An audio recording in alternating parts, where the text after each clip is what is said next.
Hello, and welcome to Next Level Play Podcast, the place where we talk about... Games? Yeah, there me? you go. Are you pointing at me? I am. I was giving a little pause for you to fill in the gaps.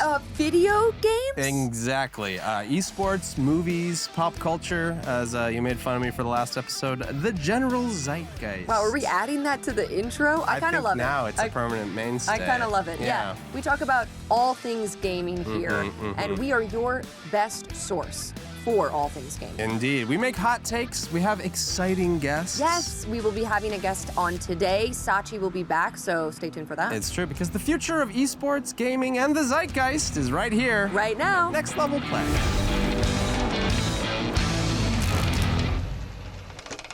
We're in the mode where you start your day and you get to work or wherever you're going and it's still dark, and then you leave 3 hours later, it seems, and it's still dark, and so you just cry into a pillow and wait for the summer. No. I get the seasonal blues. Oh, I get the seasonal blues too. Yeah. But you know what helps me fight it? Video games? Video games. Oh, I didn't even think that's... Okay, great. Hey, I was right. Broken clock, twice a day. Twice a day. It's nice to come home, and if I don't want to watch TV or I don't feel like watching a movie, I don't have 3 hours in me. Right. Play a little video game. Hey, is Baldur's Gate? No. Well, actually, that one doesn't count. Marcus mentioned it that time. I did. You said it first. Yes, I did last episode too. No, I didn't say it first, but What's crazy is it is still like a cozy comfort game, and I will play it, but with friends online. So we'll just kind of casually dip in and dip out, which is fun. You do like a combat, and then you're like, all right, I'm gonna go to bed. Yeah. But no, I've been looking into some indie games that I've been wanting for a little while. I feel like we're switching places here because you're talking indie games and kind of retro cozy stuff. And I am. Is Baldur's Gate 3 now retro? I guess kind of is. God. The world moves quick. It's antique. I'm an old man. Antique by now. Yeah. But if I don't feel like playing video games, or nobody's online to play with on the games I want to play, I can relate to that. I've also really been enjoying anime. Okay. And I've watched a few that I really loved recently, and we're having Sachi on. Yes. And Sachi is big into anime and into cosplaying and stuff. And I always appreciate having on guests who know way more than I do too. I mean, I watch what I like, and then I get recommendations from people who know for sure better than me. Because, I remember back in the day, because I'm an old man, I'm entering my curmudgeon on the front porch phase where I'll just sit with my rocking chair, and oh man, those neighborhood kids. Stay off my lawn. I have quite the collection of Frisbees, let me tell you. Those whippersnappers that thinking... they've thrown. Big mistake. What are you doing with them? Big mistake, collecting them. You're collecting them. Dinner plates if need be. Wow. Yeah. Sometimes I just display them, It's like a sad old man house. Oh, yeah. A Clint Eastwood era. Without the cool badass part of it. Are you yelling at an empty chair? Mm-hmm. It's great. It's glorious. I love it. Call me Scrooge. I can't. Oh, I love it. But anime. I used to. I don't know. My older brother was a lot more into anime and manga specifically, growing up, and I did the Yu-Gi-Ohs and the Pokemans and the whatnots. But and Dragon Ball Z especially was my go-to, which. Good times. But I still revisit Dragon Ball Z. Anyway. Oh, it's still great. Oh, it holds up. Yeah. It's like a classic movie. But it used to be where I was a little ahead of the curve as far as anime, because we had a Shonen Jump subscription. Yeah. And I knew the One Pieces and the Narutos way before anyone else to Baldur's gatekeep it. I used to know about all that stuff, and now I feel like the culture's caught up. And I mean, when you're talking to Sachi yesterday and you're listing off all these animes, you might as well have been speaking French to me, because Well, they were in Japanese. Oh. Okay.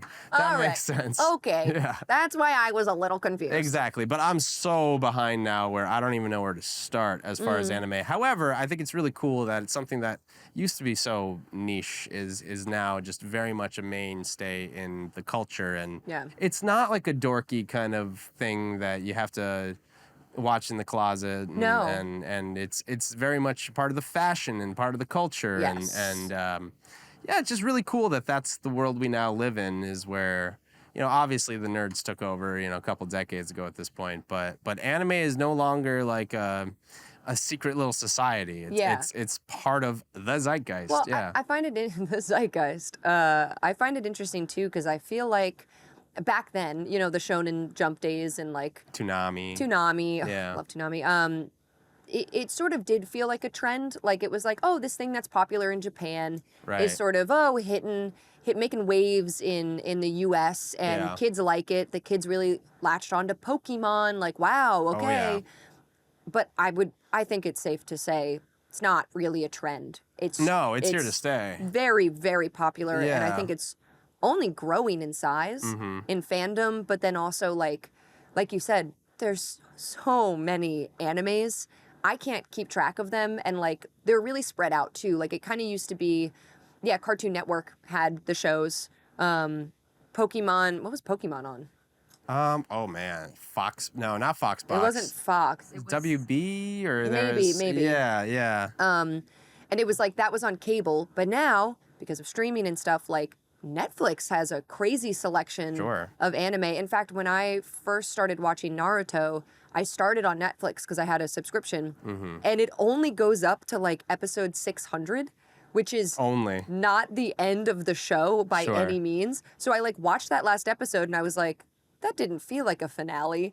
And then I had to look it up and I was like, what the hell? There's like hundreds of more episodes. So Netflix didn't even have all of it. They just had some of it. But yeah, so Netflix has a great array of animated stuff too. I think Hulu also has some.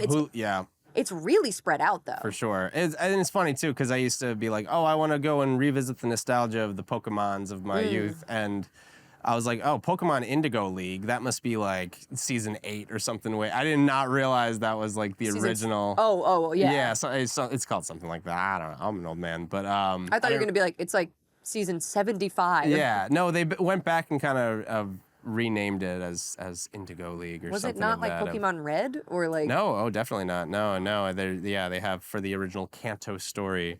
I don't know. They renamed it and Psyduck. It's hell yeah. Is that something?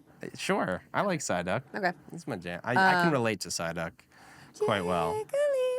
Oh, he was the best. Remember how big Jigglypuff got? Man. Jigglypuff could get so big. Same with Pikachu. It's like those original Pokemon that were just kind of. You hardly even run into them in the original Red and Blue. It's like... Oh, they were rare, though. Somewhat rare, but it was like... I don't think the developers realized, obviously with Pikachu... How big. But Jigglypuff as well, just how amazing... Because, well, I think Eevee, they kind of had an idea, because Eevee became... It's like a cute little dog. But dog cat. Yeah, it was so, like, versatile, and you could get your Eevee through Bill, and I think that was originally kind of what they thought would be, like, the Pokemon to take off, which is kind of weird to think about, because Eevee's such, like, a simple design. This is a good point, too, though. I feel like with Pokemon and, like, the grip, the hold that it had on society with the playing card game, with the video games, with the anime, and then, you know, physical toys... That's why I think people really thought anime was trendy. It was like, oh, this thing is sort of a one-off. Yu-Gi-Oh! You know, there's a playing card game, obviously. But nowadays, it's not really about selling merchandise. I mean, it's kind of a plus if that happens, if it really blows up. But there's so many different genres, and I think that's really where the reason why it's so popular and why anime is not really going away is because there's truly something for every single person. Yeah. There is the fantasy, high fantasy, magical stuff. There is like kind of gritty, you know, samurai Ronin things, if that's what you're into, like more Japanese history and like culture. And then there's like cooking shows. Like literally, I really like, what is it? Delicious Dungeon. Oh, jeez. Okay. Are you familiar? No. It's so silly. It's like an adventuring party. But the whole concept of the show is they are like running out of money and they keep having to leave the dungeon that they're crawling through to get more supplies. Oh, wow. To like get food and stuff. And they're like, we don't have money for food. Like we can't. And they decide, what if we learn how to, what we kill in the dungeon, these monsters and stuff, what if we learn how to cook them properly and like eat them? So it turns into like the side of food anime that people obsess over, where it looks so good. There's like a little mushroom monster, you know, and he'll like run through and they'll destroy it and they'll be like, well, to serve the mushroom, like you have to cut off this part and then like slice it up and put in some onions. It teach you how to cook too at the same time? It's like kind of Cooking Mama meets... It's a little bit like in Breath of the Wild. Like the cooking sort of thing, like they're doing some stuff and then it's like, you made mushroom.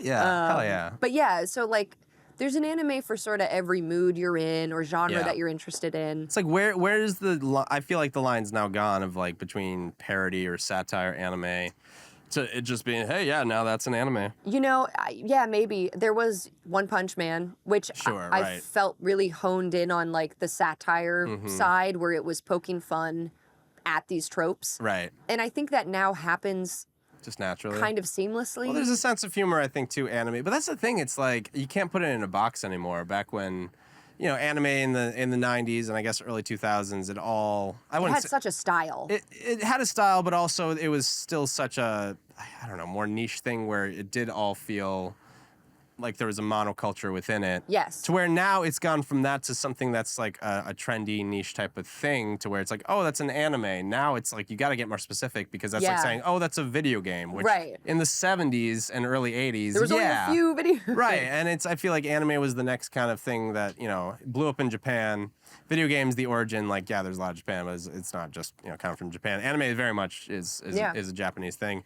But it went from a trend to a medium in and of itself, where it's its own whole different. It's like saying TV is like, or movies or even books. I mean, it's like it's now its own medium, and with all the branching paths and styles within it, and seeing that in my lifetime kind of change, which in Japan it's been, you know, like that forever. I'm not saying that as a 90s kid. We're talking like U.S. culturally. The way it's perceived more than anything, not the actual reality of you know, the variety. The reality is it's a like cultural touchstone in Japan, and the, you know, manga has existed for a very long time. And they will continue, you know, they're going to continue to make amazing things. It's just sort of the translation of it coming to the US and what is popular here. I think maybe it was surprising that it wasn't just the main shows, that people were like, oh, I want more, and now Crunchyroll became such a thing where it was like, we'll host all of these shows absolutely, that you might like. It's a whole industry. It's a whole everything. Also, it's, a whole different world. Something that I was surprised about pleasantly, and it's really cute, K-pop Demon Hunters. Are you familiar? I'm familiar. You haven't seen it? By name. Yeah. And I feel like I can suss out, for the most part, what it's about, just based on the title, however. It's based on a Korean pop group, these like female K-pop group. So it's a real band that it's based off? No. Oh, the story. Sure. It's English, but there is some Korean in it. Like the characters are Korean, and it takes place in...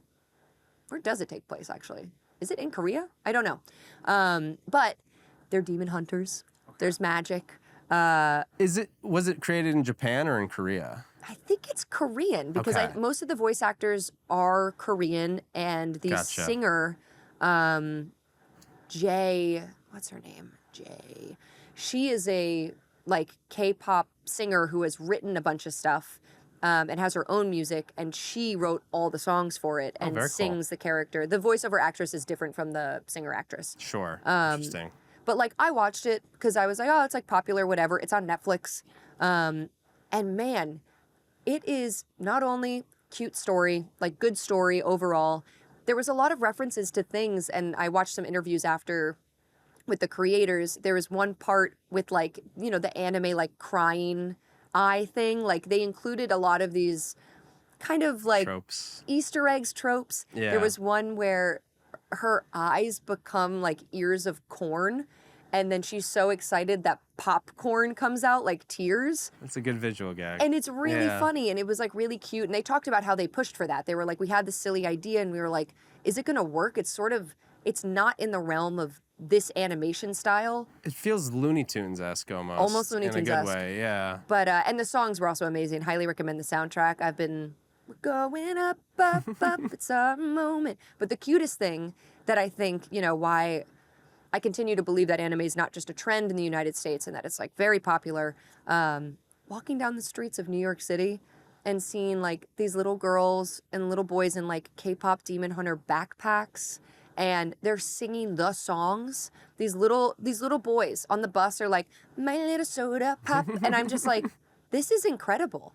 Not only is it, you know, culturally relevant and like not that they're learning Korean, but I'm like, this is cool. They're getting this experience through media, through this thing that like shot up in popularity. Netflix bought that, and I don't think they expected it to be what it was. I don't think they thought every kid was going to be that for Halloween this past year. Sometimes, hey, throw everything at the wall and see what sticks. So, but that's what I'm saying. It's cool to see different streaming platforms host these shows. I don't know. I want more of it.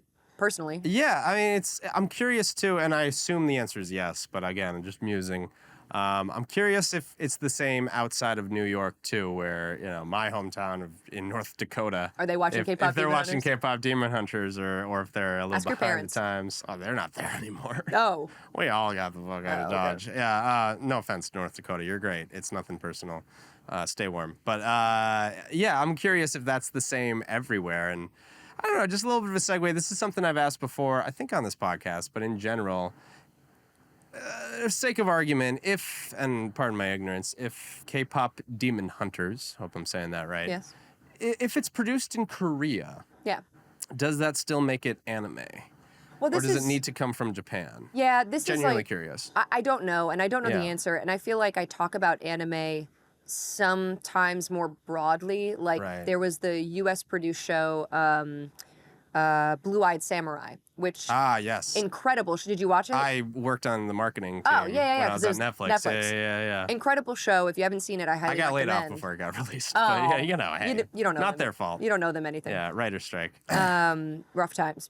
But that I considered anime because, one, it's animated, and two, the entire story was about the Edo period in Japan and sort of the introduction of white people coming to Japan and how they closed their doors due to colonialism and violence. And they were like, well, we don't want any of that. Get out of here, Europeans.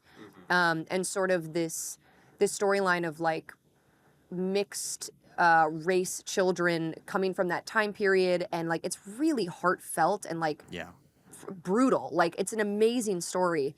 And maybe because it's set in Japan, I would consider it anime, even though it was U.S. based. Yeah. So maybe it's like case by case. Like, I don't know. K-pop Demon Hunters, I think it's anime. Yeah, I mean, I think for sure. So. That seems like a definite yes. And I'm thinking too, because I'm trying to think of what. Obviously, I think, the Tsunamis, and I grew up and there was really just Dragon Ball Z and Sailor Moon. And then, Studio Ghibli films, I think were a big part of it.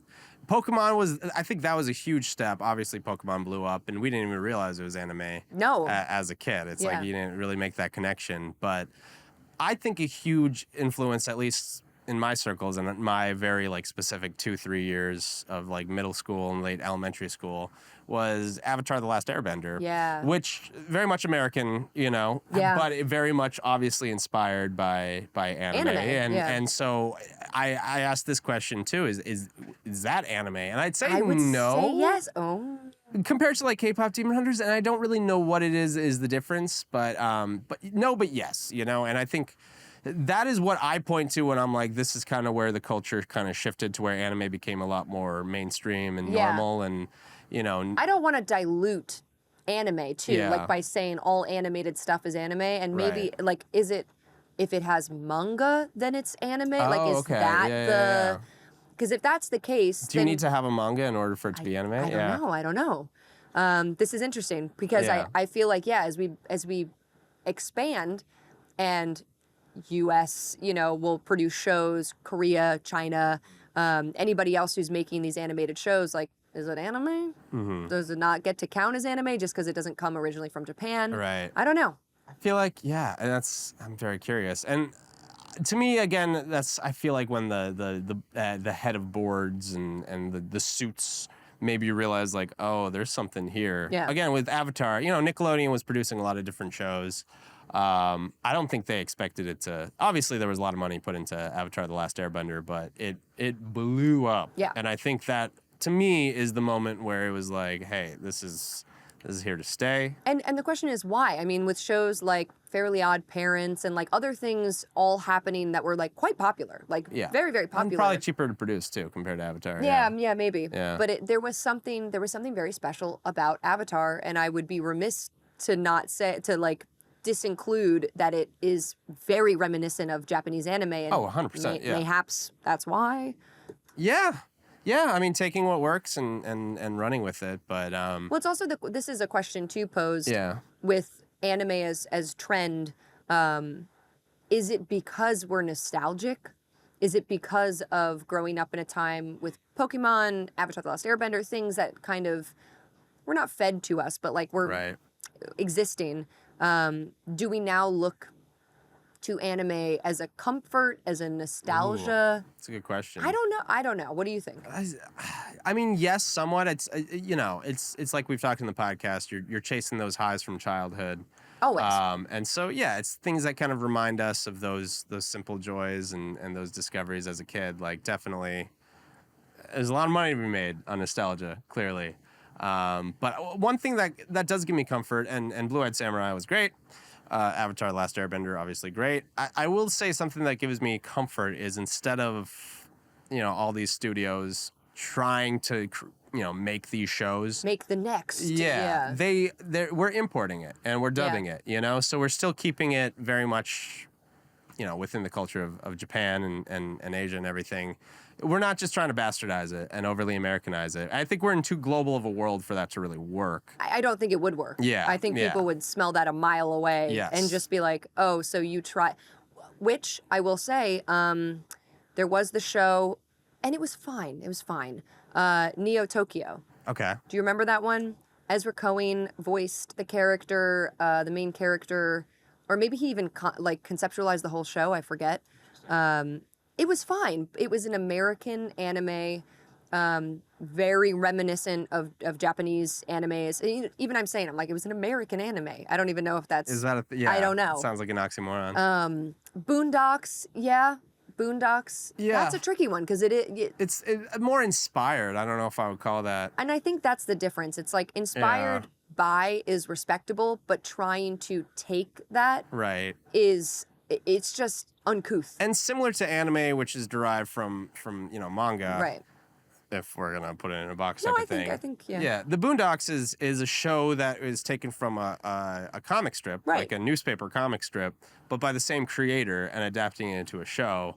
The styles are very different the characters' designs are generally the same, but going from like a daily kind of comic strip to, that's like if you made a Calvin and Hobbes show. Yeah. It's a bad example, but it's like a huge animated like Calvin and Hobbes doing these crazy, I don't know. Again, there's a lot of inspiration from anime, but it doesn't feel derivative. It's very self-aware in doing that. I don't know. And that's another thing to talk about as well that I like. Again, I'm from northern Minnesota and North Dakota originally. But I think that's another thing that really helped anime is the hip-hop culture. A lot of like music videos and stuff that were taking just straight up clips from anime or taking samples from anime. And vice versa, sort of like knowing that was, we're talking about trending and things, like knowing that is societally like something cool, like a show like Samurai Champloo where like taking R&B and hip hop beats and incorporating it into the fight scenes. Right. And vice versa. They borrow from each other. It's so cool. And it's awesome. so sick and it's done so well. Yeah. And you could go back. I like Wu-Tang Clan, for example. Yeah. Which I listen to a lot of Wu-Tang Clan.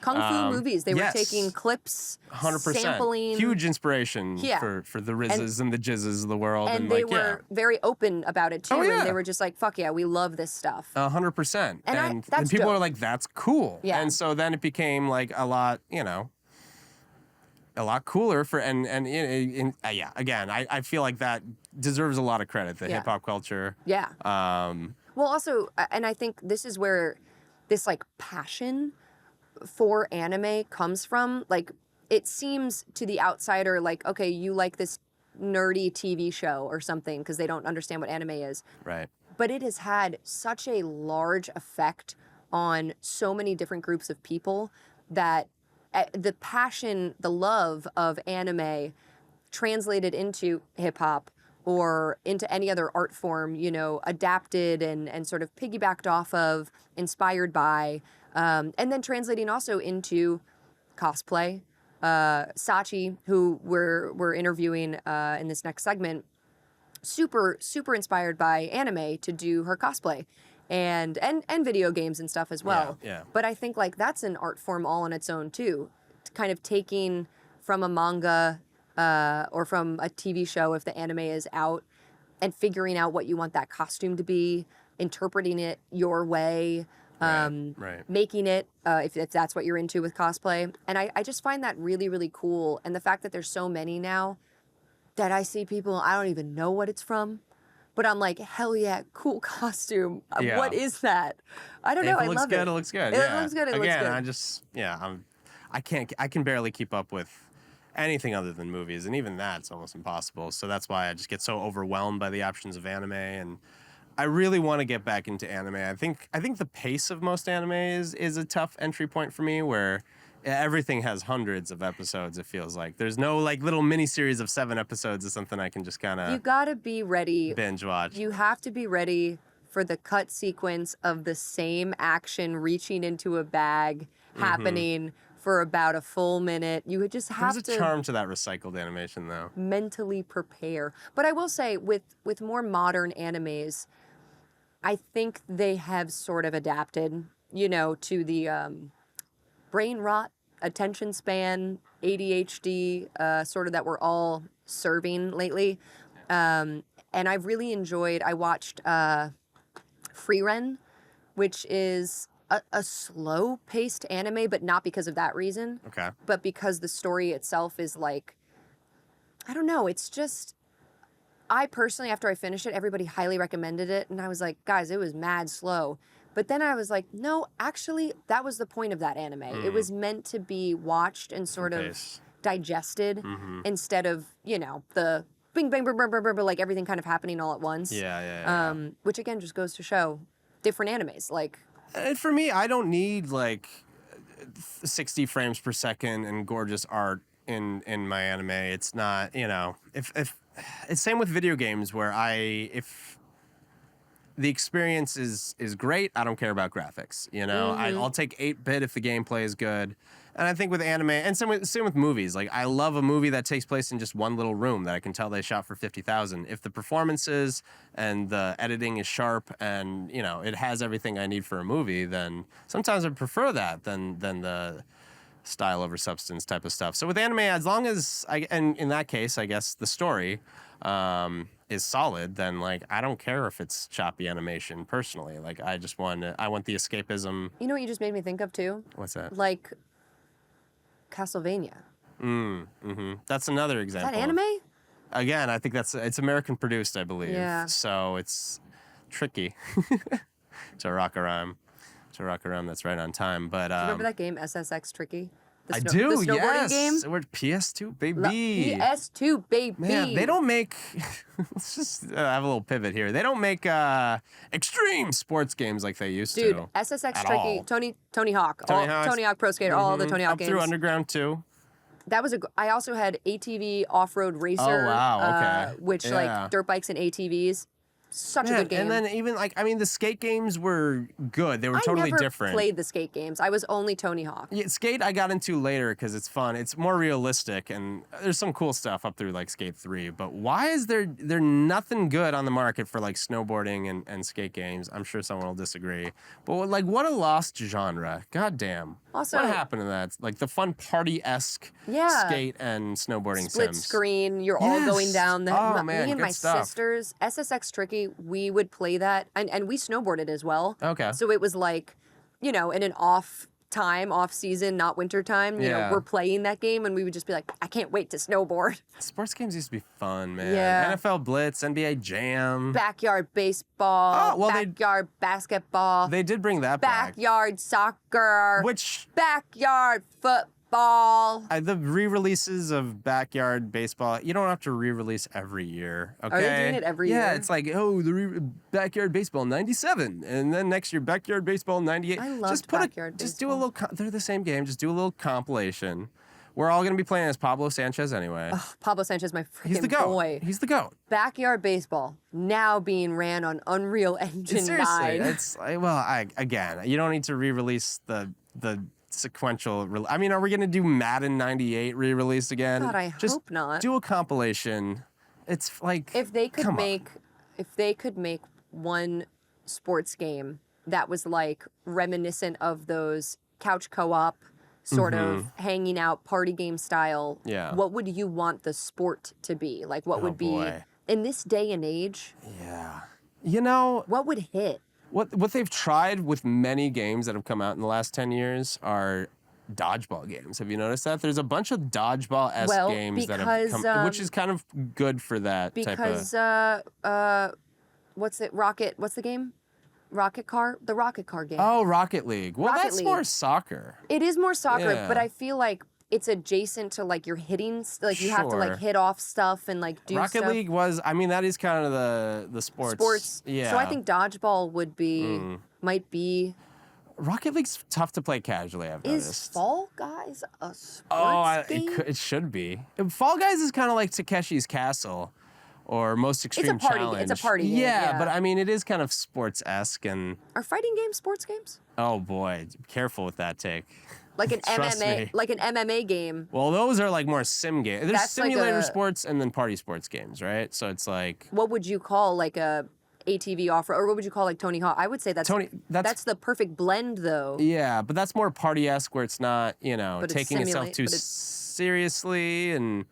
Because that was the whole thing with the skate games is, you had your Tony Hawks, but you can't just be casually doing 720 nollie kickflip McTwists and then pivoting that into a manual and then going over to a rail and riding it for like 3 miles. And then handstand on your board for as long as you can. Yeah, that's not, so that's why skate came out. And that's when you realize like, oh, these tricks are hard to do. Skate was too hard.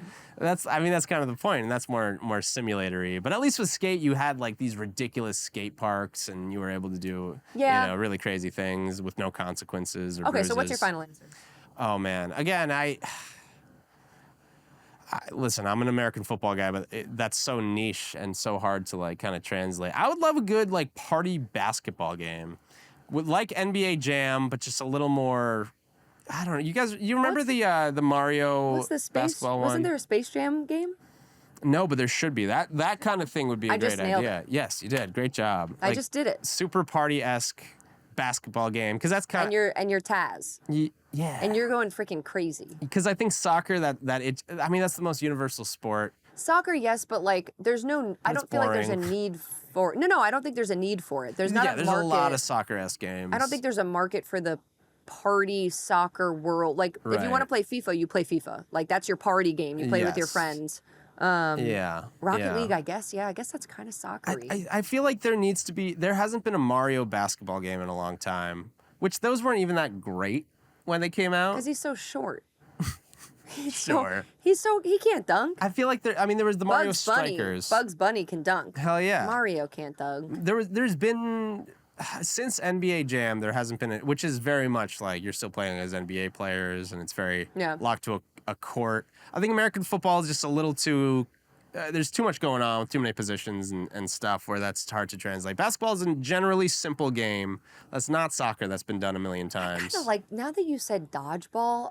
There's a lot of good dodgeball games. Knockout City and I mean, we're going way back to the 80s and 90s. But I want a new dodgeball game, and I'm like, what would that be like? Yeah, they have them. I don't play them either. I haven't played them. I feel like had been identified. Party style. Yes, I feel like that's been identified as like the party sports game that developers have tried, but they're just not really taking off. I'm not on their radar. I guess. They keep getting super hyped, and then they come out and the servers are empty after like a few months because people don't really care about dodgeball. Yeah, which basketball is like the number 2 sport in the world, I believe, which is why I mean, shit, yeah, why not? Why not? But even that, it's like there's a Mario Tennis. Mario Strikers had a bit of a resurgence. Nintendo doesn't know what they're doing with their Mario sports properties anyway. But they're not sports guys. Yeah, they tried Mario Basketball and didn't really nail it. So I feel like there's still a market to really get a fun basketball game out there. I don't know. I like basketball as an answer. I feel like inventing a new sport is the way to go. How about this? Pong. But you're actually you're the bar and you're the guy, and when it hits you, it fucking hurts. Is that good? That's great. Good job. Is that good? You nailed it. Yeah, absolutely nailed it. Well, I think I gave my best ideas. I like it. No, I mean, oh man, there's a game called... They've all been done. There's a game called Ball Breakers. That sounds like what I just described. the Pong game where you get hit so hard. I was trying to think. There's another one I had in mind that I'm trying to. Oh, I lost it. Anyway, I'm a slow boy. It's okay. Anyway, should we move on to our interview? Sure. Yeah. Oh, wow, that time flies when you're talking about games that don't exist yet. Exactly.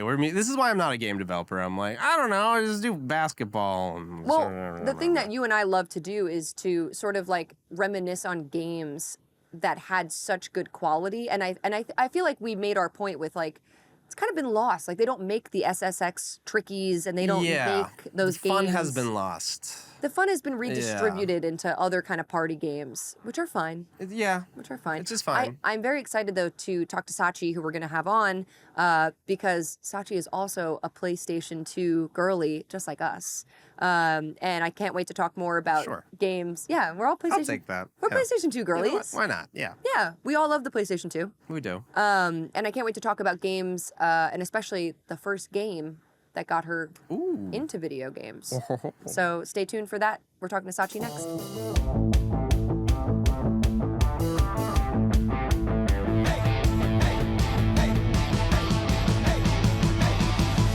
We got Sachi back with us for this episode. That's right. Woo. I wish I had like a soundboard. Yeah. Like, more work for editors. Yeah, throw that in there. Yeah. No, we got Sachi back. And if you didn't see the previous episode, go check it out. We talked a lot about a lot of different things, and I'm so excited to have you back. Welcome back to Next Level Play. Thank you. How are you? I'm good. I am ready for more yapping. Yay! Yeah. We love to yap. Favorite pastime. This whole podcast is just yapping, and I also love it. You're like yapping and hot takes. Yeah. Yapping is hot takes, Yeah, though. yeah. Because when you yap, ultimately you're going to say something. Yeah, that's when it comes I speak out. before I think, so. That's so true. Yeah, just put it on the internet forever.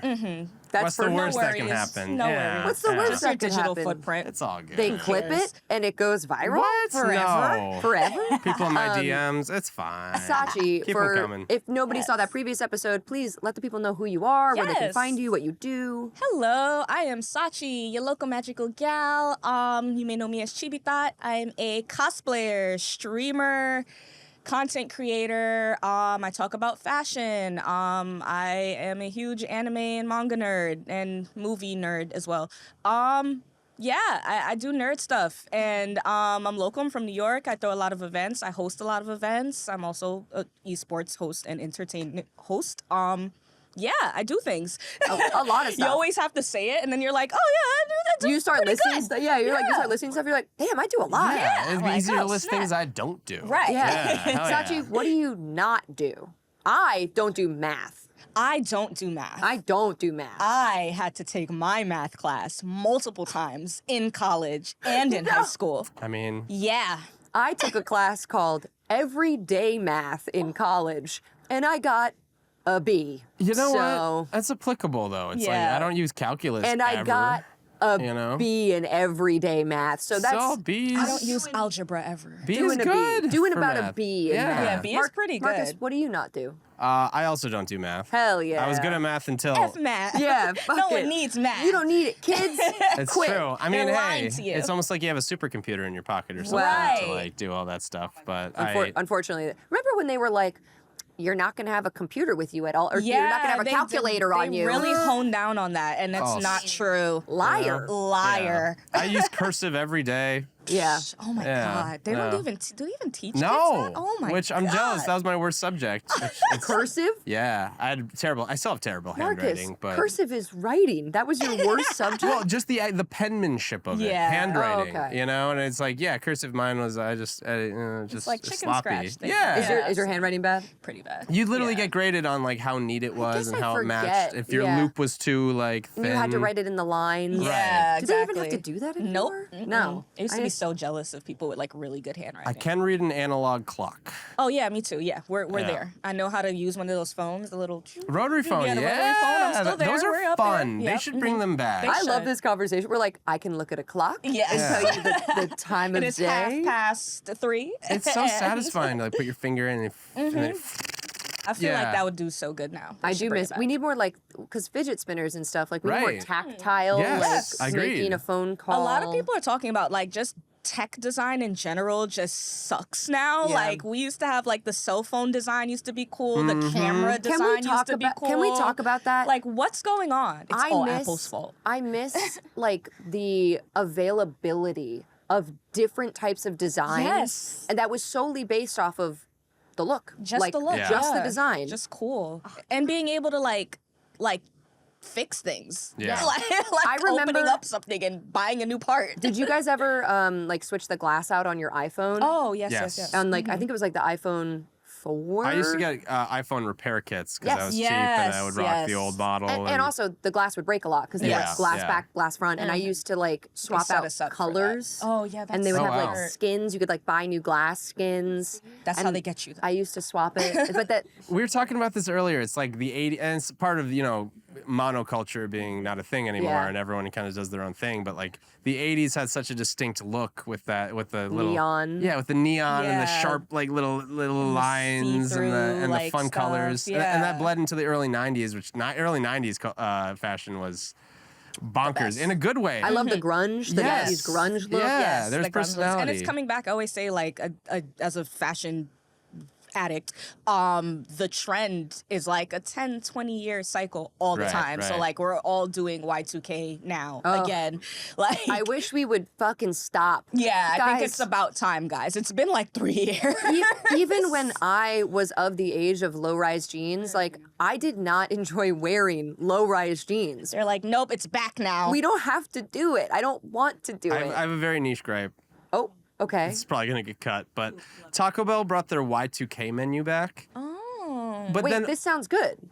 Right, but then one of the menu items was the Doritos Locos Taco, and I was like, that was like 2010. Yeah, that was and I definitely looked it 2000. up. That's pushing. Yes, that was like 2008, 2009. That's I'm like, what are we pushing. talking about That's here? how that's what's going on. A lot of people are saying now we're going not into the Y2K. 2010s. Like, so now everyone's back into the swag era, the skinny jeans. That feels like No, yesterday. to me. why? It's like, Okay, well, this is a question for you. You're very fashionable, and not only do you cosplay, but like you're into fashion in general.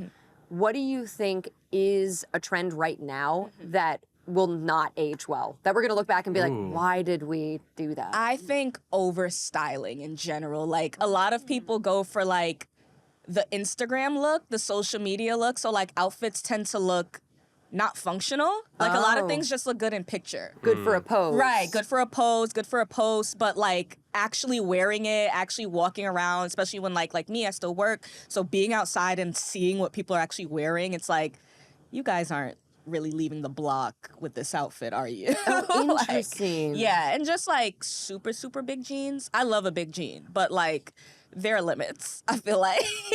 Are we not trying to bring back like the Jinko jeans? Yeah, Like, they are. I know. Stop. which I also appreciate a big jean because like in skate culture too, like Yes. that is sort of part of the culture. Yes, for sure. And it's nice to see it come back around. And Especially because they're so comfortable. And Like, also- everything is comfort now. pockets, please. Yes, more pockets. Make the jeans bigger if it makes the pockets bigger. I'm just sitting here like a man, like, Yeah, with your big pockets, you could put like a whole notebook in there. yep. But I think the style. Which is bullshit. Yeah, But ladies, I'm with you on that one. That's we need crazy. one MacBook pocket in Right, like the just back one. of the jean. Beautiful. I do like big jean though because it gives you the option for tiny top, Tiny top. big obviously. pant, or big top, tiny pant. Because I do appreciate like the bike short era Yes. of Oh, I things. love that. Yes. I'm glad we're getting back to that. That's a nice 2010s that can come back. I guess I'm into the comfy, but I know what you mean about the outfit where you see somebody and it's like, okay, recognize. Yeah, like you cool. looked on Pinterest and you wanted Pinterest to spit on you, and now but you also- look like Pinterest spit on you. As a New Yorker, like I look at shoes immediately. Oh, yes. And I look at people's shoes and I'm like, there's no fucking way you're walking around Yep. in those shoes. Yep, shoes 0% and chance. bags too, Yeah. and coats. Yeah. Now that it's cold out, you always see it's always funny. People are like, "Oh, you New Yorkers always on the trains with your expensive coats." It's like, well, yeah, we can't afford a car, but we can afford this true. We're nice taking coat. we're taking the subway because we bought that coat. right. Duh. Like, hello, it's cold out. We need the coat. I don't know about you. I do love like a cute shoe. Like I love heels and Oh, stuff. yes, same. But I don't wear them. No, me either. Ever. Ever. And I have so many nice shoes, and it's like, where do I go? Nowhere. And it's like, nowhere yeah, for heels. I could bring a second pair. Like, I know people do that a lot in the city, but I'm like, I can't even be bothered to do that. Me either. I don't like that was such a college time where it's like you have your flats somewhere in the bag and Literally. you're going out like because you know your feet are gonna hurt when you have to walk back home. Gen Z don't play. They'll wear their heels all day. I will fully check my male privilege on this. Yes. How are your heels? Right. Exactly. I have two pairs of shoes usually. Nice. I have sneakers that I will wear to the bone because I live in New York and As I'll you walk should. everywhere. Your and walking shoes. I'll literally wear them until they fall apart. And then like slightly nicer dress shoes, which that's all I need. Hey, that's must all I be usually nice. rock. As It is a nice. man, good on you for having a second pair of shoes. Right, yeah. I will true, say, I mean, I true. can't speak for all men, but we're not like I don't, again, What not were to you be gonna weird. say? I was going to say, I don't think there's a lot of men being like, oh, she's cute, but her shoes are a little tacky. Yeah. So we don't give a fuck. Gen Z though, they'll clock Y'all you. are They'll dressing, judge. maybe. Y'all are dressing for each other, is what I'm saying. Yeah, which is, But I think that is Fair. part of fashion. Yeah, for Sure. sure. It's definitely a show. It's definitely a like I see you. If you know, you know kind Game, of recognize thing. game. Yeah, that's why I like especially in New Balenciagas, York. you're like, okay, right. It's like seen. I see. It's I definitely in don't New York. give a fuck. Yeah. I was gonna Nice. ask too. I feel like You New need York, people like you though. I mean, Keeps the balance. fashion-wise, New York used to be like Timberlands. Like Yes. there was a very New York aesthetic. Yes. And I feel like and maybe this is me kind of being out of the scene. I don't know what the New York aesthetic is right now. Right now, and this is funny too, because a lot of people talk about it. So it used to be very streetwear based, like very heavy streetwear based. I got my start in fashion in the streetwear world too. So it's funny to see what that's become. But it's also funny to see how like there's no regional style anymore because of the internet. Just like accents. Okay. There's not like you used to be able to tell when someone was from New York. water. Yeah, you know, but now Coffee. it's like everyone just sounds Yeah. like Skibbity Toilet. Yeah. No matter what state you're in. My so mom's it's from like, the Bronx, and she stood out. She raised us in the Midwest, so it would be like, "Marcus, get in the car. I gotta get my Yeah. coffee." Like, and it was very New York, and it it's was, like, yeah, okay, very I know you're distinct. from here. Now it's like it'll like you won't know because everyone kind of sounds the same. Yeah. The New York That's accent is losing it. Like crazy. down south is kind of talking like New York. New York's talking like Cali. Right. Cali's talk. So there's like that loss of like regional style. Yeah. Yeah. Regional like speech. The blend. It's like blending. It was bizarre because I don't know why my parents named me a name that they couldn't pronounce. Marcus? Marcus. They didn't do the R in there. Marcus. I don't know why they went that route, but hey, you know It's what? very Caribbean miss- of them. Yeah. Caribbean parents do that all the time. It's kind of nice though when you go, like, I don't know, if you go to Little Italy, like there still are some of Oh, like for Yeah, sure. you still the New get York Old school. Italian, Staten Yeah. Island. The paisans. Staten Island, yeah. Forget you can about tell. it. Yeah, You can forget tell. about it. Yeah. I was gonna say too with fashion, I do appreciate how much nerddom has like blended yes. into streetwear and like hypewear. Yes. Like even the shirt you're wearing right now, is it Yu-Gi-Oh? Yes, it is. Yeah. Oh, hell Blue yeah. eyes, white dragon. I nice. The fucking love holographic, like yeah. bedazzled, dope as hell. It's become such a big thing, and I talk about that a lot too. I have another channel called Attack on Trend, and it fun. started Great- off as just great like, name. That's good, thank you, yeah. yeah. Shout out to me and Anuli. We pondered for days on that one. Even I get that reference. Yeah, it's like that's nice. great. Yeah. And like, it started off mostly just about like the intersection between fashion and anime nerd gaming culture, because we were seeing things like Balenciagas in Fortnite and like JoJo's Bizarre Adventure and just their outfits, and like seeing like Sailor Moon and how like all the villains in Sailor Moon are referenced from like Mugler fashion shows Yes. and stuff like that from oh my the god, 90s. it's so Mugler coded. Literally. Like, so coded. And like people are talking about that a lot more now. So it started off as that, but now it's just mostly just all fashion, just fashion theory, fashion commentary. But in terms of like nerd wear, we have come a long way. and we're not talking graphic tees. Yeah, like we're talking jeans, jackets, swimwear, loungewear, even graphic tees. Like even the fact that I can get a Naruto shirt tomorrow if I wanted it delivered to Yeah. me. Like I was born in '94. That wasn't No. a thing. Like maybe Hot accessibility. Topic had one. And even Yeah. then, it was like not a good not one. yet. Yeah, because I remember dark Hot Topic. I remember like the Oh, yeah. old Trip NYC tag. So like they weren't selling Wow. merch No. yet. Like we were still in the $80 Trip NYC pants time. Is in a like, corner next to all the Nightmare Before Christmas. Oh Yes, my like- god. exactly. And the Beetlejuice pants. Yes, like you yes. would get that, but now like literally, I can go on a Hot Topic. I can get a Skibbity Toilet shirt. I can get a Naruto An shirt. Ohio Riz shirt. Yeah, I can get a Ohio Riz Whatever shirt. you want. I can get a Marvel Rivals. Yeah. hat, like. But I think the difference is too, like, when those shirts first, like, Hot Topic, when first you saw, like, oh, that's like Samurai Jack, or like that's like Naruto, interesting.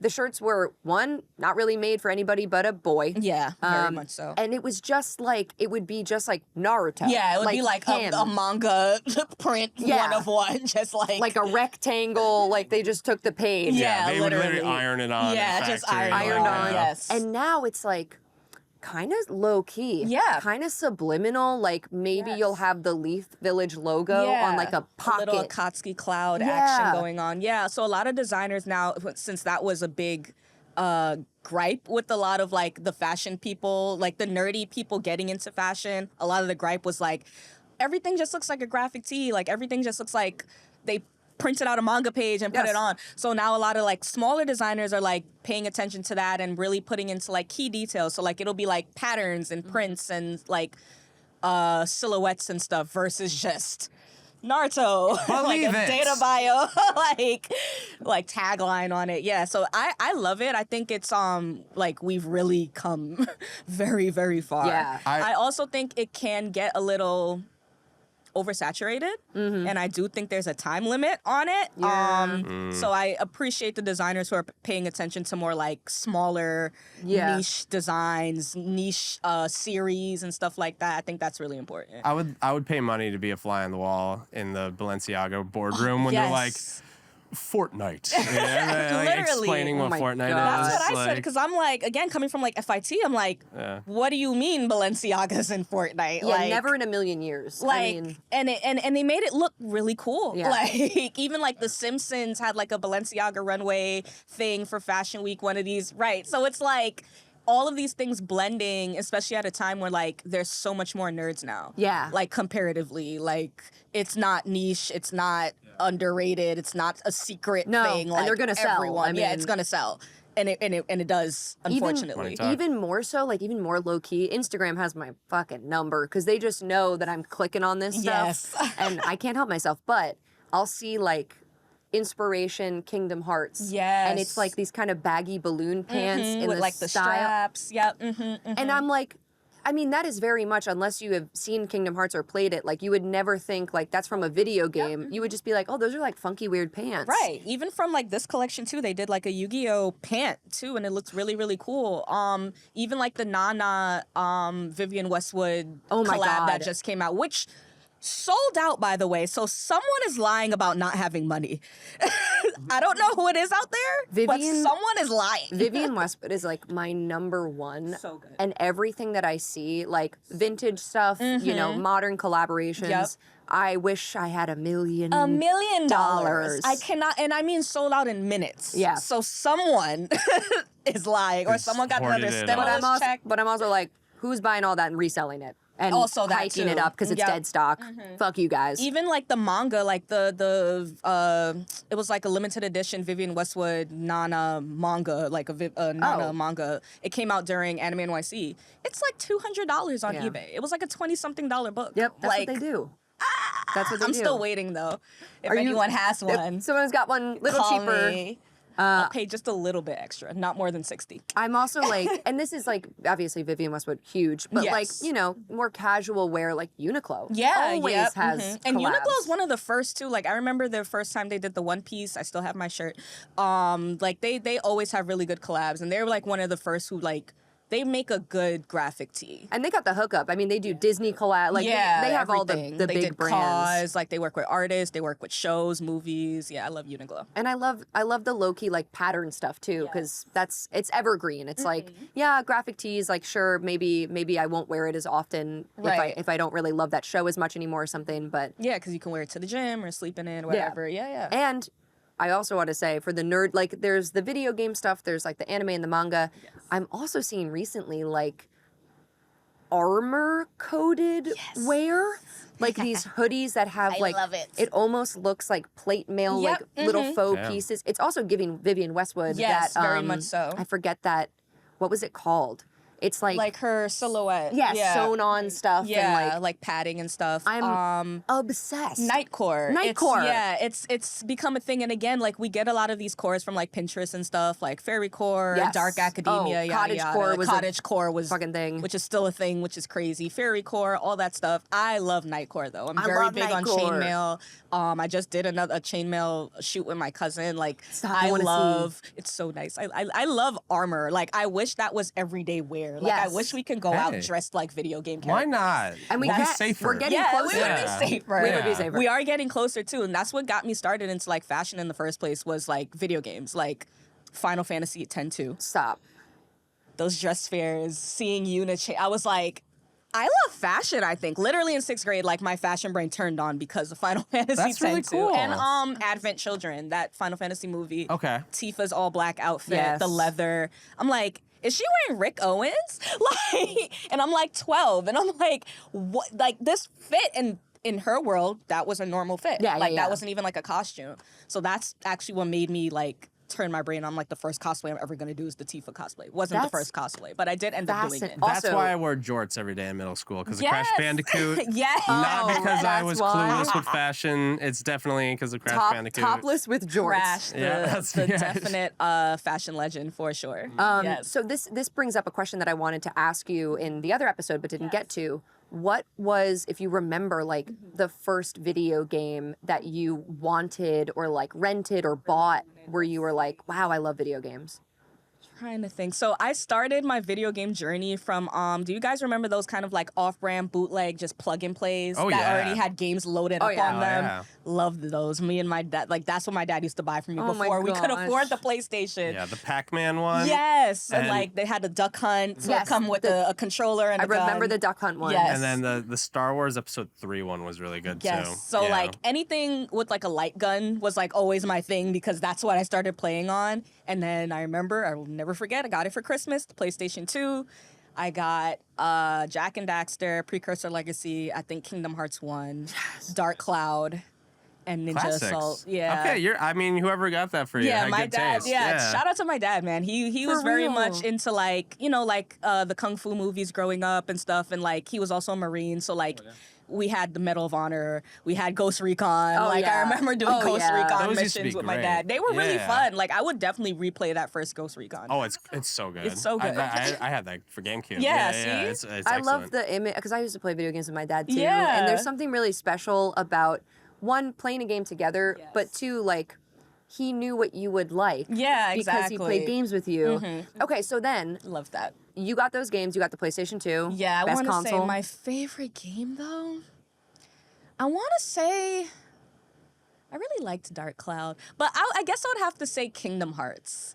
Like in terms of just impact and like PlayStation 2, one of my first few games, I would definitely say Kingdom Hearts. Like it would be Final Fantasy X too as well, because that was like my first Final Fantasy game, my first really deep dive into like an RPG, like Dark Cloud was RPG too, but it was Yeah. more like dungeon crawly. Like Final Fantasy was like the story, the world was like, but Kingdom Hearts, because I was a huge, I'm 90s baby. I was a huge Disney person. yes. So I'm like, what do you mean Mickey Mouse and Tarzan is in a video game? my Like, gosh. my mind was blown. So jealous of kids who had a PS2 because I couldn't play Kingdom Hearts as a kid, and I didn't play it until I was much older. And Yes. that was like It's crazy too. Experiencing the that was ultimate. crazy. Yeah. Because Kingdom Hearts was its own IP, and I Yes. wasn't familiar with Final Fantasy either.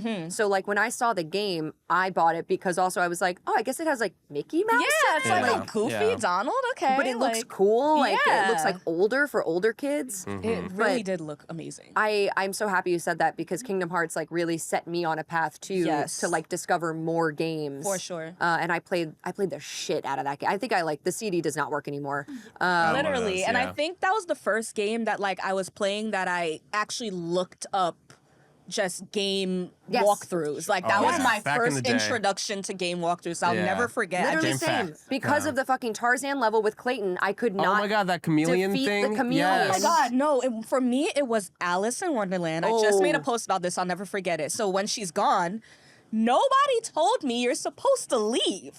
Oh, you were just stuck? I was just searching for her. They're like, oh, she's missing. So I'm like, okay. I'll go find her. Yeah, I'll go find her. I'm here, and she's not here. She was here. Like, I guess I have to You're go literally find her. supposed to go off-world. Months Oh, wow. in Alice in Wonderland until I finally gave in. I'm like, all right, I'm gonna just read a walkthrough. When I read, Oh my God. there's nothing left to do. Those You can moments. leave and go to, I think it was like the Little Mermaid's world Yes. or like Aladdin's world. I was like, I cannot. Months in that world. It was That's- fun for me though, because like I would just walk around and like Talk to the NPCs. yeah, They'd like be like, just I don't know pretend where I'm she there. is. Yeah, You'd be and like, I'm like, okay. where is she? Literally. When you don't have the game language of like, oh, backtracking's a thing, then it's like you just assume So that my, it's my like a movie, game brain the turned progression. on. Yeah, exactly. Yeah. It's So like, you- I'm thinking they're gonna tell me like, all right, you can leave now. They didn't tell me that at Right. all. They never said that. That's so But it was funny. fun because then like I would do Final Fantasy. I would look at Yes. a walkthrough and it was like nice. So did Kingdom Hearts then, did you look up stuff and then you were like, oh, these are characters from another game called Final Fantasy? Or did you not even Oh connect? yeah, I don't think I connected it because I remember in Traverse Town. I think who's there? I think not Cloud. Well, Waka is on the Yeah, original Waka. That's what I'm island. saying. Yeah, Waka's there. I didn't connect that because I didn't play 10-2, which was my first. Yeah, so like just a little bit later, like right after Kingdom Hearts. Okay. And then I made the thing. And then funny enough, even when I was playing 10-2, I was still like unaware of what Final Fantasy is because to me it was just like a cute girl game. Like it Yeah. was just a badass game. But then I watched Advent Children Final Fantasy, which is Final Fantasy 7 movie. So it's like Advent Children 10-2. I want to say is the kind of like the timeline order. around there. Yeah. So like I watched that movie and was like, oh, that's Cloud. Oh, look, it's Tifa. Oh, it's like I made the connection then. And Kingdom Hearts was even better. It took me so long to make the connection. And then even when I did, like, Kingdom Hearts 3 only came out Yeah. however many years ago. But I Right. was just like, wow, imagine if I had known Final Fantasy. Like, it would have been a much There's so many different things. experience. Yep. Even with me, like the first time I played 10-2, like I didn't play 10. Yeah, yeah, And yeah. that's like blasphemy. So it's like, I was just like, I didn't know who Cloud was. I didn't care. Like, he wasn't cute. Like, Yuna's here. Riku, hot Paige, take. Yeah, yeah, hot yeah. girls. Oh my hello. God. So like, yeah, even that, like, and then I finally went back and like watched gameplay of 10 and Yeah. like played 10. I'm like, oh, it all makes sense That now. is so. I felt the same way as a little girl gamer. I was like, okay, Riku, and I'm like, I don't care about Cloud. Yeah, I don't care about I did not Big care about sword. Cloud then. Who cares? I care about the interpersonal relationship between Riku and Sora, and Kairi's also there. Oh yeah, Riku was Oh, my God. God. Yeah, Kingdom Hearts. You guys had better attention spans than I did as a kid. There was no Final Fantasy was like just too. There was no way I could pay attention to it as Well, a I kid. couldn't Let pay alone attention. follow I think- any of that stuff. Yeah. Do you still play Final Fantasy stuff? I do not. I like to watch the lore. I'm a very big Yeah. I call myself like a lore whore. Like I'm very big on like I'll watch I can tell you everything about Elden Ring and I haven't passed whatever the first town. Dude, Relatable. dude, Yes. fucking same. Fucking So same. like I love the tried. lore, love the story. I love a good story. That rocks. Okay. Yeah. So you're not into like the Bloodborne games then, not into No, Elden just Ring. the stories, yes. And the character I just art? suck at them. I suck at them too. Yeah, I just suck at them. Like, and it's games that like I would play. Like, it is fun to play for a little bit until you get completely frustrated and you want to, break all your systems. Fun, though. Yeah, Yeah, exactly. But I yeah. would much rather watch someone play it. Yeah. But those games, I really do like them. Like, they're fun to play. But I would never say that I'm like a Souls player. Like, I could never. Me neither. Pretend. And, yeah, I'm really good at dodging though. Well, Shout there out you to go. You Monster should try it. Hunter. Good for you. I'm Yeah. also not good at dodging. Remember? Like Monster Tuck Hunter, and I roll, tried. tuck and roll. Yeah, a lot of rolling. Yeah, a lot of rolling. A lot of rolling, getting hit, rolling away. Yes, exactly. Okay, so then I love this. I love asking people about the games they grew up with because it really does inform like I feel like the art and the media that you end up going towards. Oh yeah, for sure. Had your dad not bought you Kingdom Hearts? I know. Who knows? I always think about that. And just like, even just him not, like, he got me Gran Turismo 3. Oh my And I had, God, I like, had that too.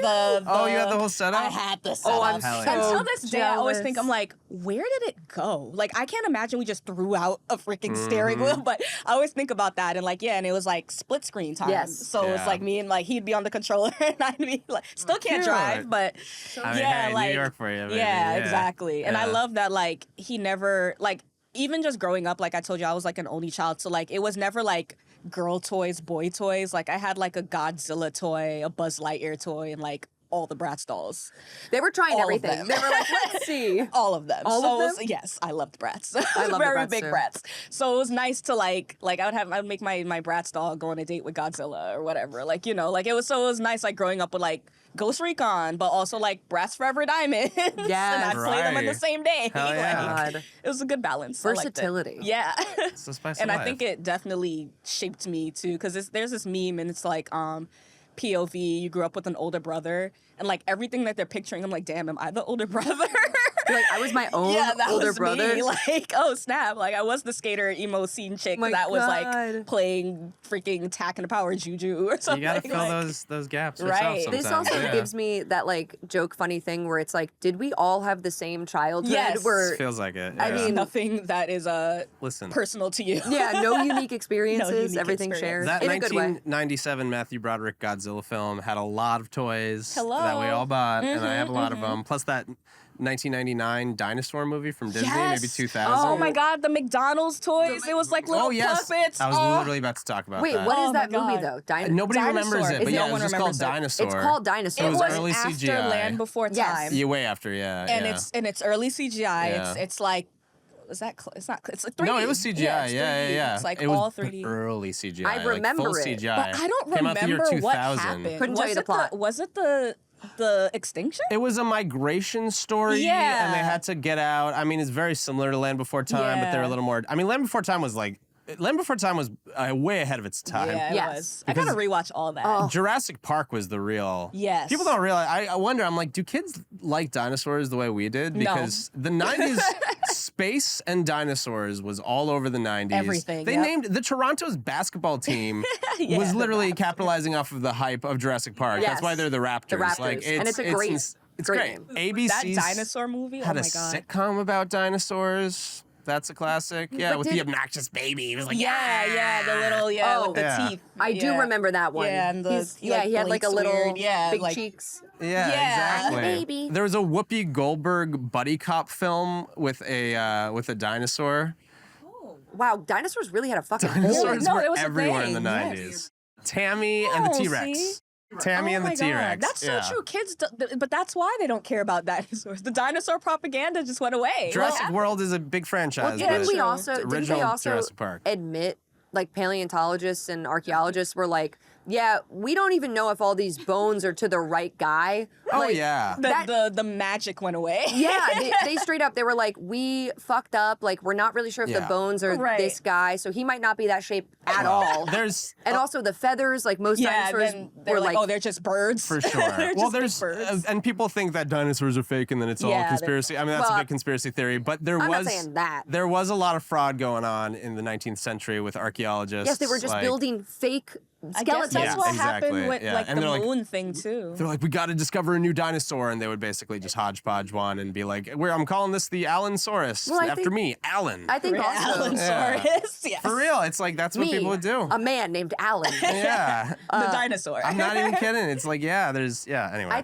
I think also it was at a time when things were still being uncovered. Yes. And now it's like, we don't really have that anymore. Yeah, like we know everything now. We got all of and it. everyone thinks they know everything now. But I think the same thing, like space was so big, and Yeah. now we have people saying we never been to the moon. So it's like, how do you bring that excitement? Listen, there's still a lot to explore. There's like the whole Sahara Desert, which hasn't really been excavated. The Amazon, The there's like ocean. potential, The ocean, and the ocean. I was the about to say, ocean. we don't know what 90% of the ocean Right, really which is, ooh, has so under scary. it. They So. I just saw something. They were like, we saw this like mound, and it's with like sonar, so they don't Oh like. yes. But it's like a 2-mile wide spherical thing. Oh, is that that's the, been moving Oh, it's been moving. on the floor of the ocean Oh boy, in like a squiggly pattern, and I'm Oh. like, hell yeah. there's still a lot to be discovered. Godzilla. Yeah. SCP territory for sure. I don't know. Sounding like SCP territory. But this, talking about dinosaurs and like space and sort of all these topics that were so big when we were kids,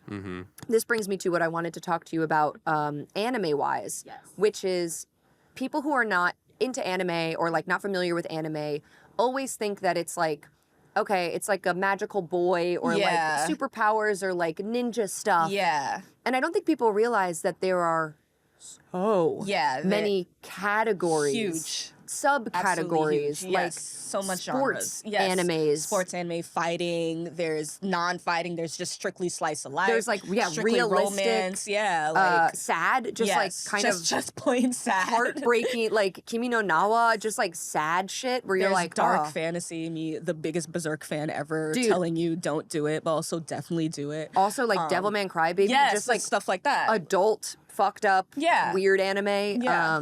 Do you have any that you like have really liked that you were surprised that you like? Oh, for sure. Or like a genre that you always go back to because you're like, that's what I love? I love funny anime, so I do really like I like a good ecchi, but like funny, so like a Food Wars. Okay. Just to like not ecchi, but like ecchi. Like I do like one of the first anime I ever watched was like Bigata HK, which is Yamada's first time. And a lot of these anime too, it's funny from the 90s. You try and rewatch it. Did you? We all saw Dragon Ball. We all rewatched that, and we were like, "Why is the entire first arc about her being naked?" Yeah, like, it's like you rewatch it and you see things. You're like, "Ooh, interesting." And I was 8, and I was watching that. Right, but like definitely, like I love like funny slice of life. Like I grew up watching like Bobobo and Shin Chan. Yeah, I was about to I ask. really love that. Nobody knows who Bobo. Yeah, Bobo. Nobody. Bobo. I've mentioned it before on this podcast. Yeah, I no still one knows haven't what I'm seen talking Bobo. about. That's So a good. sin. Go back to your Toonami days, guys. Thank you. Thank you. That Finally. was a really funny show. I miss Toonami. Like I remember like my first anime was like besides Pokemon was Sailor Moon. Oh, I would like yes. rent the VHS around the corner. There was like a VHS store around the corner from my house. I would Tuxedo always rent Man? that. Are you Back kidding when me? there'd be 2 episodes on one tape. Yes, That's all exactly. You get. Yeah. For love sure. Sailor Moon. Yeah, definitely just like there's so much types of anime. So it's like funny when people say like, "Oh, I don't like anime." It's like, "Well, you don't know that yet because you Right. don't know what you would like."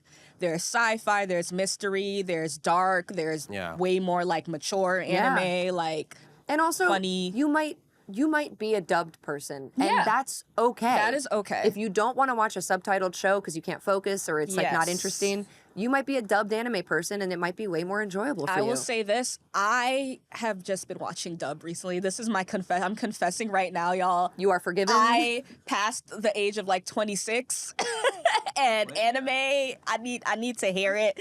I need to be able to do something else while I'm fucking watching it. Like Credit to dubs. It's like my family watches all movies with subtitles, and as like I'm an actor, so I realized I was like, we're taking away from the performance. We're taking away from the cinematography if you're splitting focus. Yes, and that's there's a true. truth to that with anime as well. I'm Yes, defending for sure. dubs, Yes, but it's there's the art that, and granted some animes are 2 frames per second, but I mean if you're not going to be able to truly appreciate the art within it if you're just reading the whole time, you know. Yeah. So Yeah, that's exactly. how I feel about dubs. and like Switch. some anime you should watch subbed. Yeah. But there's some really good dubs. Like I grew up on Bleach. Bleach was a really good dub. Yu Yu Hakusho was a really good dub. Also, Like, there's more opportunities for English-speaking voice Yes, actors to exactly. like, voice maybe this character that they would never have an opportunity to do and otherwise. now we're getting it so fast. Like Yeah. there's no excuse now. Like the next week it's out in English. But we have to wrap up. Oh my gosh, we feel like we have so Yes, much I know. more. Would you ever come back and do another Yes, I would love episode? to. We'd love to Yes, have you back. I would love to. This We was- gotta like recap. I want to know what you guys are watching. Yes, Got and then it. we'll have to catch up on like the new stuff in the next year because who Yes. knows what's going to come out. But Sachi, where can people find you? Yes, you guys can find me on Instagram and most of the social medias at Chibi Thot. That's Chibi T80T. On Twitch and YouTube, I am Local Magical Gal GAL. And yeah, or you can find me at Attack on Trend. That's on YouTube, on Instagram, pretty much everywhere as well. If you're into fashion, definitely check out Attack on Trend. And yeah, I'll probably be hosting some stuff near you soon. Marcus, Sydney. I want to do something a little bit different. Okay. I feel like we don't often enough share with each other sort of like things we love. We get very heated on the show. And a lot of it is Yeah. like things that are troubling or like, news. And a lot of it's not good. It's click-worthy. Click-worthy, but not yeah. necessarily uplifting. Sensationalism. Sensationalism. But I wanted to do, instead of like a tier list, I want to do maybe sort of like a, let's share with each other and with the audience what we love, like our passions or how we kind of got to where we are, if we have like advice and stuff. I feel like this Yeah. could be sort of a good segment. I love that. Okay. would you like to start, Sydney? What are you thankful for at this point in life with the journey that you've gone on? What kind of sparked that journey? And here we are, kind of. I mean, I don't know if you're like me, but I'm 9.5 years into my adult career journey after college, and it's been an adventure, to say the least. Yeah, so, yeah. I think I'm so grateful for literally every opportunity I've ever had. There's been a lot of open doors and open windows and closed doors and closed windows, and my life has gone in directions that I never thought it would, including, getting to host a show like Next Level Play. As an actor, you do a lot of different projects, and I'm sometimes surprised by what those projects have been. Yeah. Well said. But yeah, I feel grateful that I get to do this. I get to act in film. I get to stream on Twitch and play video games that I love, and it's still a passion of mine. Yeah. But like you said, it's been an interesting path, journey. And there's been plenty of times where I have felt like, am I doing the right thing? Am I on the right path? Is this for me? And I think one of the challenges of being a performer is that rarely are there sort of positive accolades outside of yourself, which can be really challenging. Nobody really is like, hey, great job, good audition, or good commercial that you did. Everything kind of has to come from within, including motivation. For sure, yeah. So that's definitely a challenge, but then, it feels very rewarding to be able to do the kind of work I do. So I can't complain as long as I get to keep doing it. It's just no one will listen. No one will listen. Yeah. Yeah, I'm with you 100%. I mean, I'm so thankful that I'm still, said, hey, I don't want to do law school. That sounds stressful as hell. So I'm going to run away to New York and try to pursue this acting thing. And it's definitely been a weird path, and a lot of bumps in the road. I thought I was going to do theater when I first moved to New York, and I would do musical theater auditions, and I don't think I'm a great singer or anything, but I could get callbacks, and then the dance call would happen. And Ooh. I was the first cut usually. I can't dance, which, you know your strengths. And that's the thing. It's the modern industry of kind of performance and all that, really. I had a passion for YouTube and stuff. That was my entertainment. Yeah. But I'm talking way back when YouTube started, 2007, 2008. I loved it. I didn't think it would become the biggest kind of platform for content and stuff, and that there's actually a lot of opportunities within it. So the Leaderboard, which is the channel we both met on. Yeah, we met on, exactly. That was just an amazing opportunity where that casting call came about, and I was like, I would love to be a talking head for video game editorials and write my stuff and kind of get my opinion out there. And once I realized, and that kind of opened up a path for hosting in general, which is kind of more I love playing characters, especially character acting, where I can kind of embody someone totally different. But just kind of being myself and talking on camera, there's not what I thought my acting career would kind of lead to, but that's been more my bread and butter more than anything. And more than anything, I'm so thankful to still be working, full time kind of in the industry, so to speak. It's it's tough to kind of take stock and be like, yo, what when I was 22 and first came to New York, and with not a lot of money in my pocket and still eating Totino's pizzas and ramen, literally, it's man, to still be here in New York, the city I love. That's the other thing. I was from the Midwest, small towns in northern Minnesota and North Dakota, and New York was always a dream. Always I would love to live in New York for a little bit. So to be actually able to do that for a decade, and still be here and not, on the side of Port Authority begging for change, is really, really amazing. And it's tough sometimes because New York will beat you down, and you gotta, kind of keep on grinding. It's a constant hustle, constant grind, and it's tough to kind of stop and smell the roses and be like, you know what? I'm very happy with where I'm at. And it doesn't feel like it because, you're always comparing yourself with others who are maybe more successful or are getting those big breaks. But compared to a vast majority of people who kind of burn out after 6 months or so, it's super cool. So I would say I'm biased, but follow your dreams. I mean, give it a shot. And if you want to move to a big city, I know so many people who want to move to a big city, but then they spend years kind of planning for it and building money and trying to get connections before they do it. And then all of a sudden they build a career in another industry and they settle down, and so I just go for it. Give it a shot as soon as you have the ability to. Give it a shot. And if you crap out and you need a little more time, you can come back later. But just make that fucking jump. That's kind of all I would also say. think like something that we both hit on is like, it's a grind, you know? I'm so grateful and thankful that I get to do these things, but it is not for lack of emailing people, putting myself out there, doing these auditions, doing these casting calls that at the time might feel like, I don't even know what this is, you know, who cares? But then 5 years you look back and you're like, holy shit, that was like the catalyst. Yeah, and led to this. So keep yourself motivated and keep yourself accountable. You know, if you have goals and you want to host like we do, or like if you want to be an actor, you want to be a content creator, start now. Don't wait, like Marcus said, you know, start moving towards your goals. Which easier said than done for many. Easier said than done, but like there are ways you can start. And don't forget, like it is a grind. It is a hustle and a grind, and it is tiring, and you will feel defeated at times. We do still all the time. all the day. time. Yeah. But the highs are high, the lows are low, and to me, it's worth it. It's not for everyone, but it's worth it. And it is not for everybody. And sometimes you might want to pivot into a different sort of role or career entirely, and that's okay too. Absolutely. And at least you tried, type of thing. Put it all out there. I will say one thing that I thought the first 3-4 years in New York, I thought I was terrible at.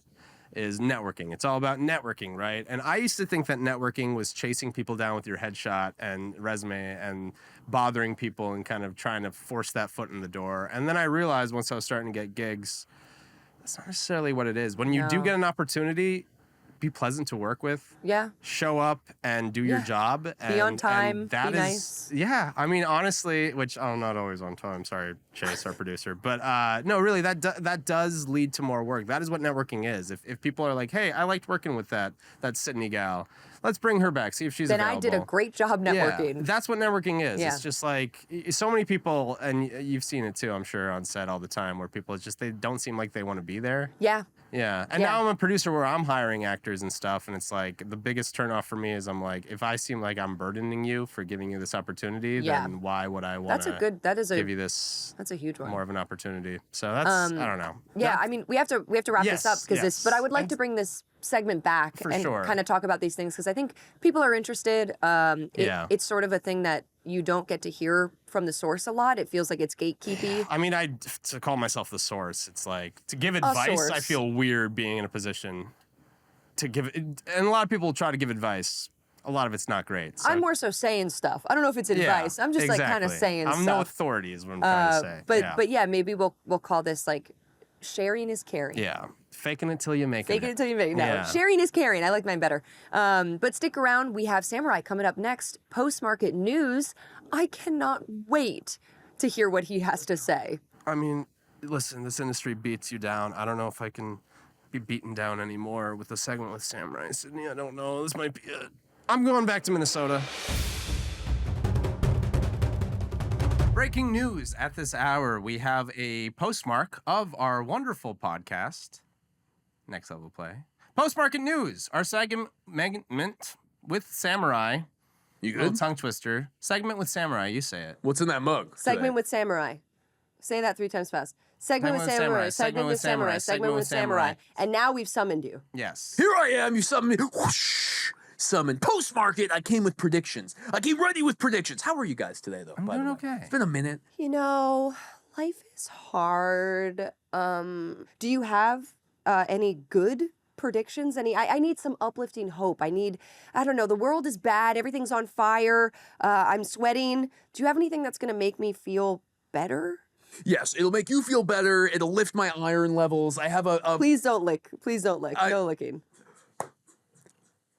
How about this? Okay. I'll trade you a prediction for a pillow for under the desk.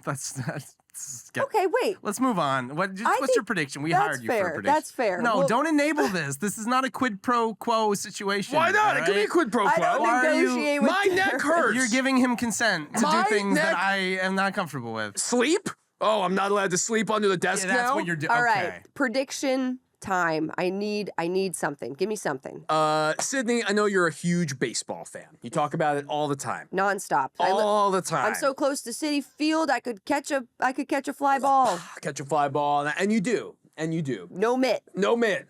just taking it out right out Raw of the air. dogging it. Like stealing a home run. Ooh, my hand's just so strong. Catching them strong hands like Yogi Berra, just all power in the hands. Sometimes I headbutt him. Yeah, that's right. That's right. Well, I have great news for you today, Sid. I know you're a big fan of MLB The Show, the annual baseball game that comes out this year, and the fervor around. Saying the show is amazing, but go on. MLB The Show. It is. That's the name of the game. Is it actually called that? It is, yeah. Yeah. It's pretty dumb, I gotta be honest. It's a great game. No, that's what It's a great game, but I it's just called The turn Show. on baseball. Well, the major leagues is considered The Show, because it's like Yes. you work your way up to You made it from to the the minor show, leagues. kid. Just watch baseball. It's before the video game, but they call the video game The Show based on that. I know that. Yeah. I'm a big 'Cause baseball you're a big baseball fan. fan. of course. Yeah. Yes. Don't mansplain the show to me. No, I would never. See? Baseball See? Sydney, that's what we call you. We do. Yeah. Ballpark Yeah. Sid. Ballpark Sid. Yeah. Get your hot dogs. Yeah. What's the prediction? So the prediction is, because there's so much demand for the show, and we have to wait a whole year, one whole calendar year, in between installments for the show, now MLB is going to introduce an off-season version of the game, MLB The Snow. The winter edition, where you get to role play a baseball player in the off season, negotiating contracts with your manager, going on vacation with your family, working on your swing at the batting cages. Oh. You can do it all in MLB The Snow. Okay, so this is like a simulation game. It's the same as the show, but off season. But you're role playing. Oh, you can play any baseball player, just like in the show. Pick any baseball player. And then, but you're not in your uniform. You're just wearing. No, of course not. You're in the off season. Do you go to practices? No, not really. No? It's not spring training. Okay, it's we're not off season. just the winter. It's the winter. Well, how much does snow actually have? Because I feel like most MLB players, if not from a more warm climate that doesn't have snow, would not spend their time on the off season in the snow. So like, where does the snow But you come into? can make them do whatever you want, I Right. assume. But if You So can go I- to a ski resort if you'd like. But the whole title is called MLB The Snow, so I would assume snow has like a big impact. Well, no, it's just a nickname. Like how the show isn't a real show. The snow just refers to the off season when it's snowy in most parts of America or baseball. If the Okay. show wasn't so stupidly named, I would say it's a dumb prediction, but I kind of like this. So, you know me. You know I love simulation games. Ballpark and baseball. I know and you love baseball. I love The Sims and baseball. Yeah. Yes. So now I could, let's say, take a beloved player like Like name three beloved players Aaron in the MLB. Aaron Rodriguez. Oh yeah. Oh yes. You liked them so much you combined the two of them. I don't mean to There's, judge her choice of Aaron's in Let that me think situation of there. last names. Who's got last? Antonio. Is that a last name? Oh my god. I think a surname, yeah. Confirmed a surname. I saw the Mets and Dodgers play at Dodgers Stadium this past year, and I can't think of a single name on a single jersey. And that's true. I did Even see. like the big guy on I the bet you Dodgers? can't get the last name of Mookie. Oh, I love Mookie. I bet you can't get Mookie it. Betts. Mookie. damn. Yeah, I Mookie thought I Betts. had it I in just there, need the too. one Got it. name. I love Mookie, even though he's not on the right team. Yeah. Let's go Mets. Wait, so would Shohei Ohtani be Snowhei Ohtani? for He this could be. version? Well, he's in Japan being really rich Ohtani and is- famous. If you pick him as your character, He's in America you're going now. to photo shoots. You're like, I yeah. got to be on a billboard. So for... different levels of fame. You're gonna have different activities. Yeah, listen. If you're playing a guy who like played 15 games and then has to play winter ball, that's not going to be the same as playing Shohei. A lot more variety than Could- MLB The Show. It's winter Could ball. That's not I- a thing. It is in the DR. If you can, some guys need to play winter ball. In the Dominican Republic? Yeah. Is this a real thing? Yes, it I is. believe you actually. There's a Makes- player on the Mets who's injured because he's playing winter ball. I know You know about what? this because I love baseball. That's right. Here's my big question. If this is a true RPG simulator, could I abandon my family, Yes. take a solo vacation, cheat Yes. on my wife? Yes, you can she do it all. figures out, lawsuit starts, Yep. and this all happens before the spring training. It's a long off season, Sid. You can do whatever you want in MLB The Snow. Wait, can you do that as an existing MLB player? You have to. Thus resulting in a defamation lawsuit from that actual player suing you for portraying you in such a manner, thus making the most meta video game experience ever? This in a DLC, sure, that could happen. Anything is possible, Marcus. It's a long off season, Marcus. We don't have umpires. No umpires. I dare say this idea is snowballing into something amazing. I love this. I'm gonna get right out in front of this, and I'm gonna say, this is a perfectly handcrafted pink donut on the Simpsons meter. Beautiful pink frosting with the sprinkles. Glaze, glistening. Strawberry. That's like my Simpsons predictor is my Homer Simpson gargling noise, which is disgusting in every way I try to do it. Looking at the donut that I'm holding. Donut. I like this prediction. That's like, donut is top tier for me. So I say, give me the snow. It's coming. There's a blizzard coming. There's a blizzard coming. Your way. I got my shovel. I'm ready. And the 80s NBA simulator is a whole different type of snow. So Yes. stay tuned for that Yes. You did it. You did Stay it. tuned for next time on Next Level Play. We have more predictions with Samurai, more guests, more exciting banter. And more hot goss. Yeah. Am I right? Stick around. Thanks, Samurai, for hanging out. Sid, Mike, thanks for having me.